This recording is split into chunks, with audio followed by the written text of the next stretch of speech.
It's always very exciting when someone reaches out with a product I can add to the van which I'd never thought of before, and this was one of those rare cases. Alan, a seller on AliExpress, dropped me an email to see if I'd be interested in putting some of his bonnet lift supports on the van. I didn't even realise these were a thing, but after a bit of research thought, okay, I'll give it a go. After all, it's always fun to keep adding to the van conversion, whatever that something might be. You can get the gas struts in a variety of colours to suit your vehicles or tastes. I'm installing the standard black ones, but they also have a carbon fibre range that comes in blue, black, yellow, white, red, purple and green. At this point you might be wondering why you'd want to add gas struts to your car or van bonnet. Firstly, aesthetics. They look really nice and clean and are much smarter than the original bonnet rod which comes with your vehicle. Secondly, it can be quite practical having the mechanism for opening the bonnet at the sides. This gives greater access to the engine bay without anything in the way. When the box arrived from Alan, I unpacked it and it came with the 2 struts, an image for how the struts should be installed to both sides of my particular Nissan NV200 van, 2 sets of 2 mounts, and some double-sided sticky tape which I didn't actually need in the end. First up, a closer look at the struts. The length will differ depending on the model of your vehicle, but these were quite compact, were absolutely impossible to push in by hand, and came with a pre-greased mounting point on either end, which was really handy. So let's begin the install. I popped the bonnet up and, putting the existing rod in place, could begin looking at where to mount these on the van.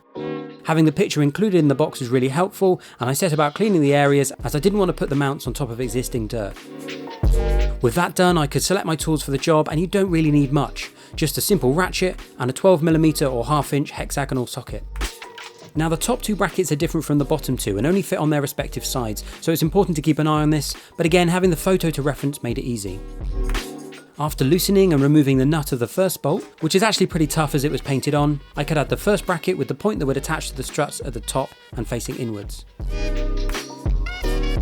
Then I could do the bottom bracket, and this area was a little harder to access but soon loosened up, and this time it was a bolt that came out instead of a nut. Putting the mounting plate in place, I could then begin tightening it. I didn't tighten either of them fully just yet, as I wanted to check the fit and make sure that the other components of the van were still accessible and working once the strut was in place. Speaking of the strut, it was now time to add the first one, and after removing this little clip which holds the windscreen wash fluid pipe in place, I clipped the strut into the bottom mount.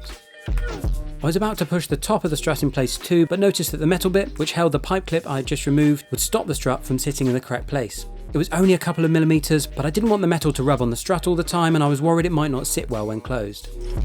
I removed the strut, which is done relatively easily by inserting a flat object into the clip on the back, as demonstrated here, and you can see the grease that came pre-coated on the strut which was transferred onto the mount. I'll leave that there for when I replace the strut. After fiddling around with angles of the strut to see if I could find a way around the bit of protruding metal, I decided to get a metal file and narrow it down a bit. I made sure to cover the entire vehicle so no metal filings got anywhere, and after a couple of minutes the strut was able to move freely. I appreciate not everyone will want to do this, but it was really easy, no one will ever know you've done it, and you can always touch the metal up with a bit of primer or paint afterwards to prevent rust in the future. I could then tighten up the brackets fully and attach the strut.